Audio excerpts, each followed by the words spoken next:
Hai Geners, bagaimana kabar kalian? Semoga kalian selalu diberikan kesehatan dan kelancaran rezeki. Nah Geners, kalian pasti tahu, dahulu untuk berkomunikasi atau sekedar memberikan kabar kepada saudara, teman maupun keluarga yang tak memungkinkan untuk bertemu secara langsung, kita perlu mengirimkan surat. Namun kita tahu bahwa manusia selalu memiliki akal untuk melakukan inovasi dalam perkembangan teknologi. Serta karena seiringnya perkembangan zaman, muncullah platform-platform digital yang dapat digunakan untuk berinteraksi tanpa harus bertemu secara langsung dan lebih efektif serta memudahkan kita dalam penggunaannya, yaitu sosial media. Penggunaan sosial media secara masif di Indonesia dapat terlihat lewat data yang diberi Kompas pada tahun 2022, yaitu di mana masyarakat Indonesia menyisihkan rata-rata sekitar 3 jam 19 menit untuk berselancar di media sosial. Ditambah fakta berdasarkan penelitian oleh Kompas pada tahun 2021 yang menyatakan bahwa generasi milenial merupakan generasi yang mendominasi penggunaan media sosial di Indonesia yang paling banyak berasal dari kalangan muda dengan rentang usia 25 sampai 34 tahun. Hal ini menjadi suatu hal yang harus diperhatikan, mengingat bahwa generasi milenial merupakan generasi yang akan menjadi penerus Nusantara. Padahal, generasi muda Indonesia diharapkan dapat memimpin bangsa di tahun-tahun mendatang. Hal ini tentunya menjadi tanggung jawab dan tugas para pemuda untuk mempersiapkan yang terbaik bagi bangsa. Misalnya, memperoleh banyak pengetahuan atau berkarya secara internasional dan lain-lain.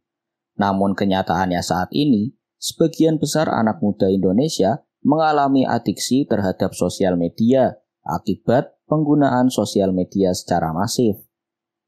Perkembangan teknologi informasi membawa sebuah perubahan dalam masyarakat. Lahirnya media sosial menjadikan pola perilaku masyarakat mengalami pergeseran, baik budaya, etika, dan norma yang ada. Indonesia dengan jumlah penduduk yang besar, dengan berbagai kultur suku, ras, dan agama yang beraneka ragam, memiliki banyak sekali potensi perubahan sosial. Dari berbagai kalangan dan usia, hampir semua masyarakat Indonesia memiliki dan menggunakan media sosial sebagai salah satu sarana guna memperoleh dan menyampaikan informasi ke publik. Jujur saja, sebagai generasi muda di Indonesia, kita tidak memungkiri penggunaan media sosial dalam kehidupan sehari-hari. Media sosial dapat menawarkan manfaat yang baik bagi kita semua. Terlihat bahwa di era globalisasi ini, banyak anak muda yang berbisnis, bekerja, atau bahkan memberikan pendidikan melalui media sosial yang tersedia. Ini adalah contoh penggunaan media sosial yang baik dan maksimal. Kita juga melihat beberapa anak muda yang menjadi inspirasi melalui karyanya. Namun seringkali, yang viral di media sosial Indonesia adalah hal-hal yang tidak bermutu seperti pamer kekayaan dan masalah percintaan. Memang benar bahwa kebebasan mengekspresikan diri adalah hak setiap orang, namun dampak yang diberikan kepada lingkungan tidak selalu baik. Ternyata, banyak anak muda saat ini lebih mementingkan status sosial daripada pendidikan yang baik. Selain itu, banyak media, termasuk program televisi, lebih fokus pada anak muda yang viral meskipun mereka dalam tanda kutip tidak bermutu dibandingkan dengan mereka yang berprestasi secara nasional maupun internasional. Karena itu Geners, di segmen TechnoSense episode 4 ini kita akan membahas apa itu sosial media, apa dampak positif media sosial bagi kita, dan apa pengaruh negatif yang mungkin muncul dari penggunaan sosial media.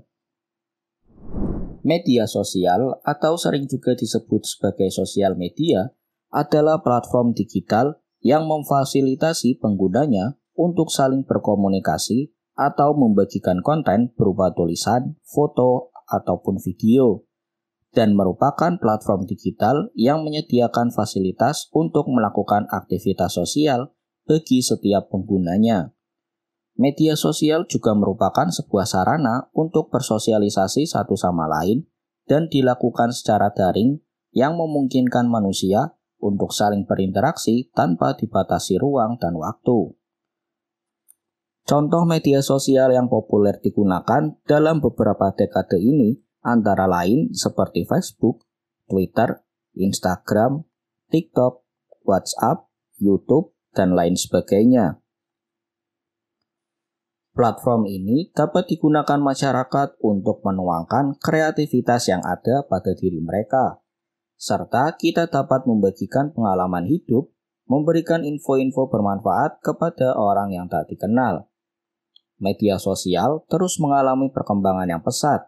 Hal tersebut dapat ditandai dengan peningkatan para pengguna media sosial dari tahun ke tahun.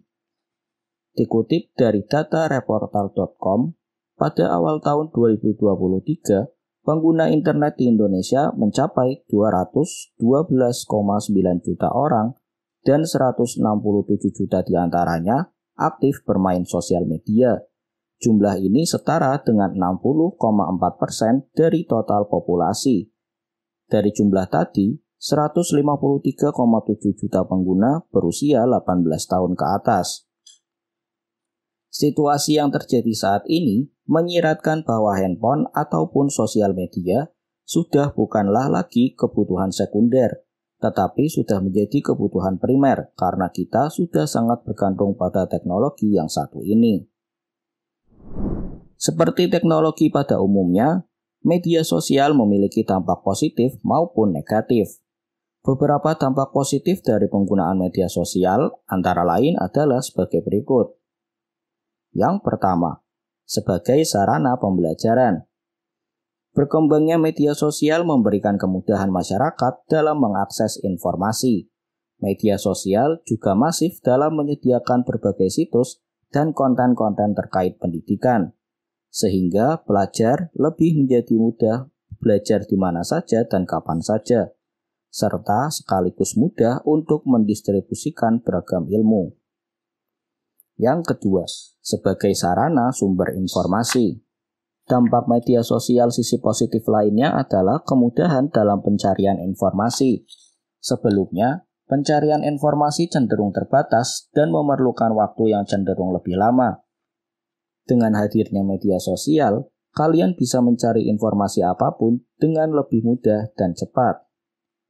Yang ketiga, sebagai tempat membagikan dan menyimpan kenangan.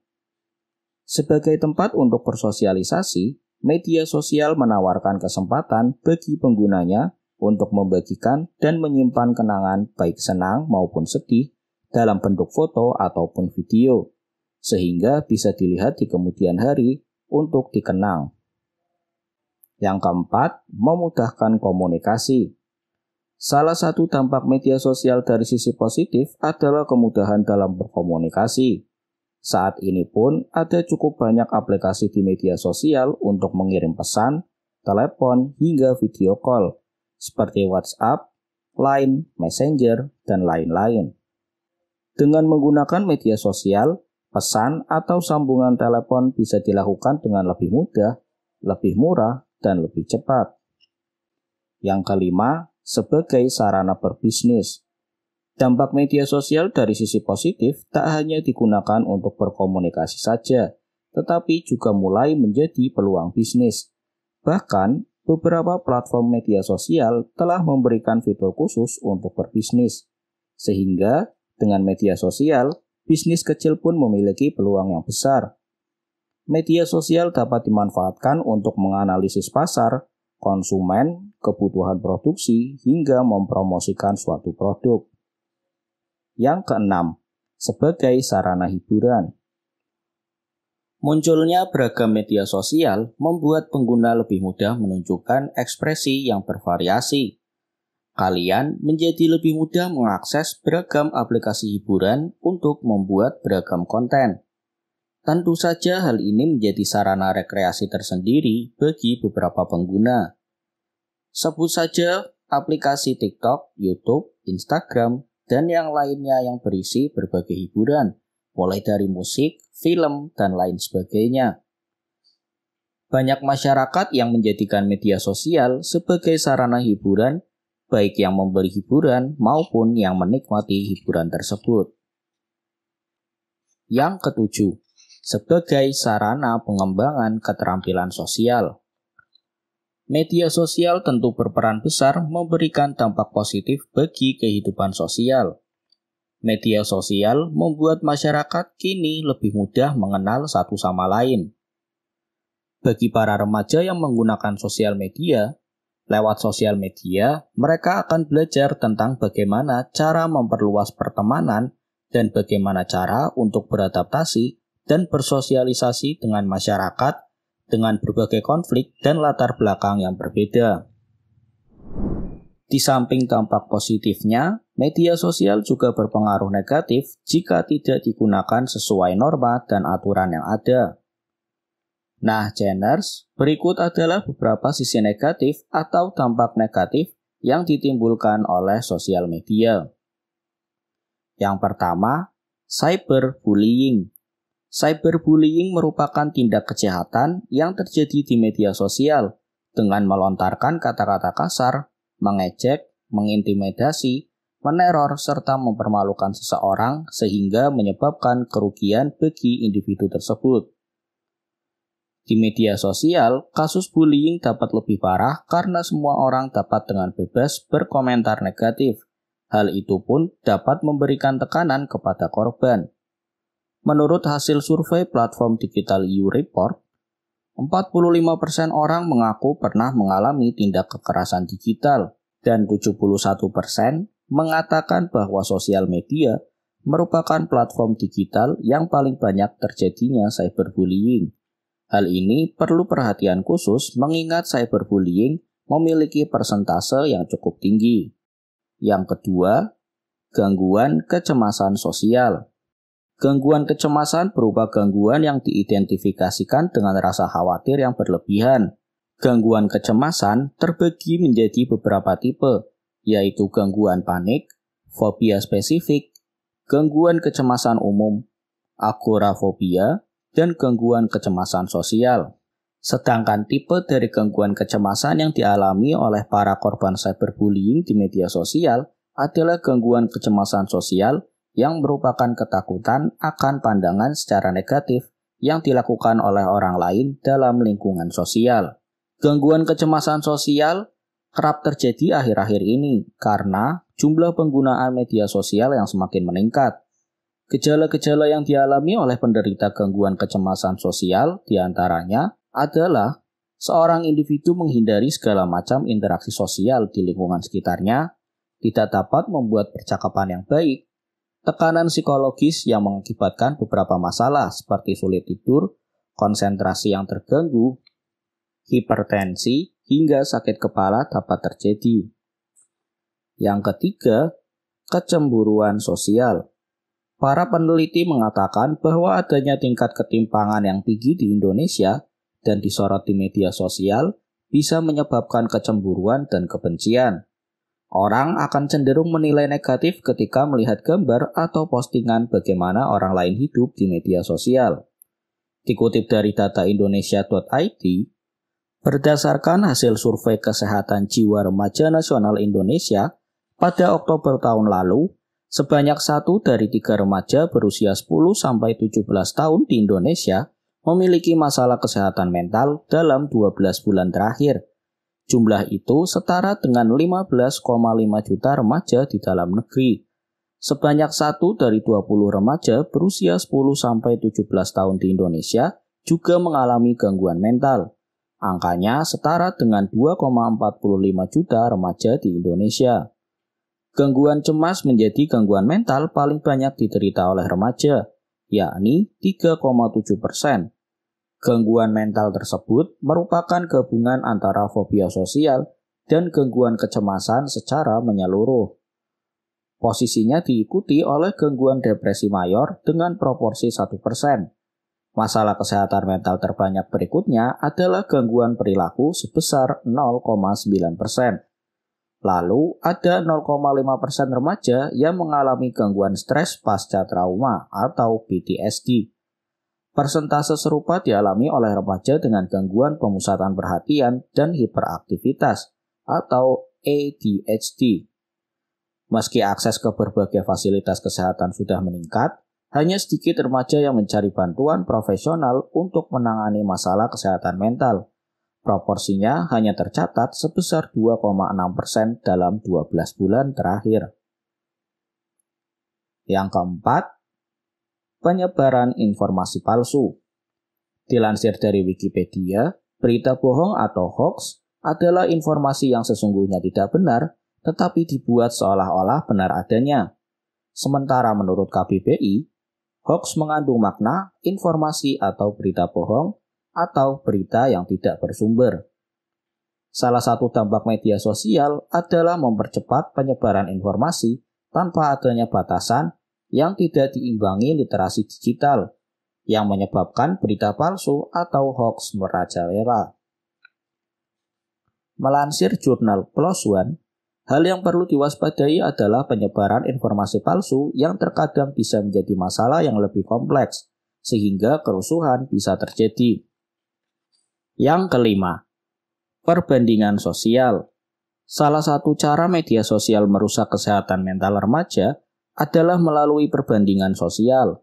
Remaja di media sosial menghabiskan banyak waktu mereka untuk mengamati kehidupan dan citra teman sebayanya.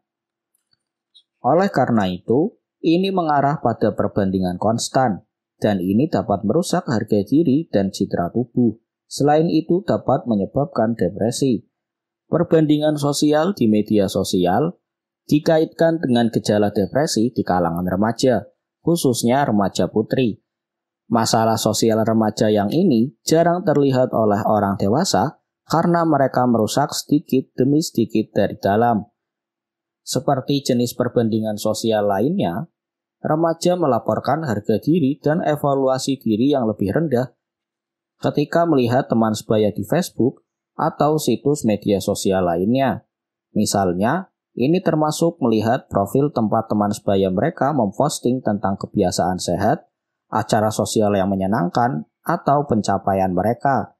Dan remaja merasa lebih baik tentang diri mereka sendiri ketika mereka membuat apa yang disebut perbandingan ke bawah, melihat profil teman sebaya dengan lebih sedikit teman dan pencapaian. Menurut laporan terbaru Pew Research Center tentang pengaruh media sosial pada remaja, 43% remaja yang disurvei mengatakan bahwa mereka merasa tertekan untuk hanya memposting konten di media sosial yang membuat mereka terlihat baik di mata orang lain. Selanjutnya, 26% remaja mengatakan media sosial ini membuat mereka merasa lebih buruk tentang kehidupan mereka sendiri. Yang keenam, berkurangnya interaksi di dunia nyata. Saat ini, banyak remaja yang menghabiskan waktu berjam-jam di depan layar handphone dengan bermain sosial media, bahkan tak hanya remaja, anak-anak pun juga melakukannya. Hal ini tentu saja bisa mengurangi interaksi secara langsung kepada teman, saudara, maupun keluarga. Karena berpikir bahwa dengan media sosial pun tetap dapat mengirim kabar dan berbagi info. Yang ketujuh, tersebarnya data pribadi dan cybercrime. Seiring dengan perkembangan teknologi, tindak kejahatan pun juga berevolusi dalam bentuk kejahatan cyber. Kejahatan dunia maya sangatlah beragam, di antaranya seperti carding, hacking, cracking, phishing, dan spamming.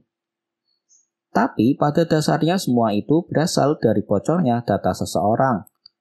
Dilansir dari situs UpGuard, terkait 6 penyebab paling umum terjadinya kebocoran data di 2021, diantaranya kesalahan konfigurasi software, penipuan melalui rekayasa sosial, password atau kata sandi yang digunakan berulang, pencurian barang yang mengandung data sensitif, kerentanan perangkat lunak, dan penggunaan kata sandi bawaan.